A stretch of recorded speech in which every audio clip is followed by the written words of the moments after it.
coaching is really an important skill to learn because we find it's differentiating.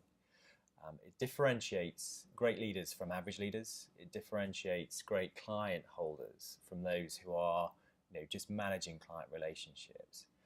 Having a coaching skill set is an ability to really work in a very different way to the way in which most professionals tend to operate. To be a bit more specific about that, what we find is most professionals love to know the answer. They feel embarrassed if they walk into a room not having at least 3 or 4 pre-prepared solutions to any particular problem.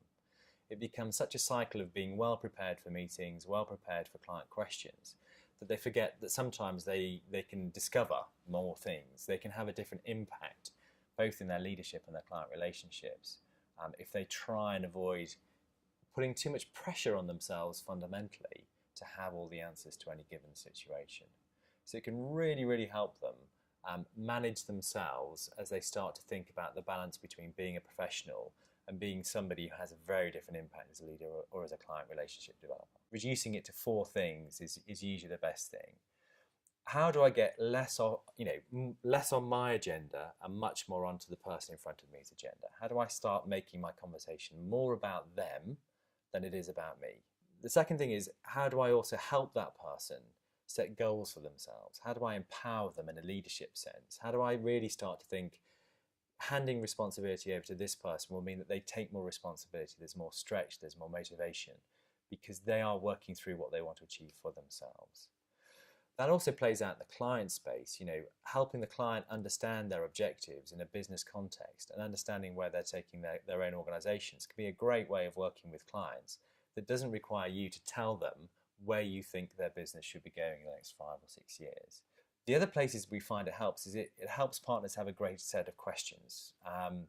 We always like partners because they're fantastic at asking questions, but they usually know the answer to all of the questions they're asking in the first place. They're tremendously good at closed questions that can just be answered yes or no, or have the answer very well embedded within it, because that's what they're trying to do. They dress up their consulting as leading questions. Developing a question set where they can actually genuinely sit with somebody and ask short, pointed questions and that challenge people's thinking.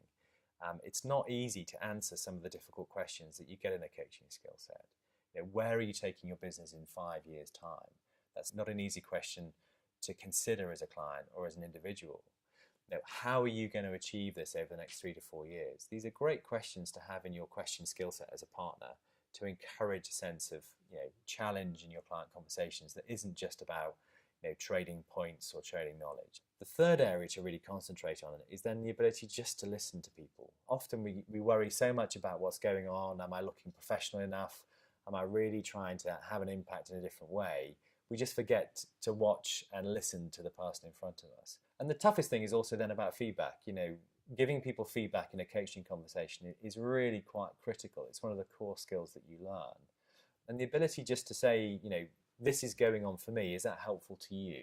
Is a great way of again giving clients feedback when you might not be able to find easy ways of challenging their thinking, because let's face it, they've got big egos. They do like to know their own business. They won't like to be exposed and feel that you've got some better data on their business than they have. So helping clients get a sense of where they feel that their business is going and summarising and challenging that is actually a critical skill that we find makes a huge difference. Be curious about it. Don't try and judge the words. Get under the skin of what coaching actually means. And there's usually 4 things. One of which is, how do I get off my agenda onto the person in front of me's agenda? Second thing is, really think about the ability to help others set goals for themselves. Some core skills about great question sets. How to ask better questions that keep the client talking, keep the other person talking. Really discover more about their business, about them, what they're trying to do. And the final thing is just the ability to sort of really manage yourself in those situations and know that you can handle uncertain circumstances very well. You don't have to know the answer to have some conversations. And those are often the best conversations we find leaders are great at getting to, and also those who are handling client relationships. You can't know more about the client's business, so you have to look good at managing that uncertainty. I think one of the questions we often see partners asking themselves is, how skilled do I need to be at this? And do I really have to become a full-time coach who just does coaching? 2 pieces of advice. One of which is, the building's on fire.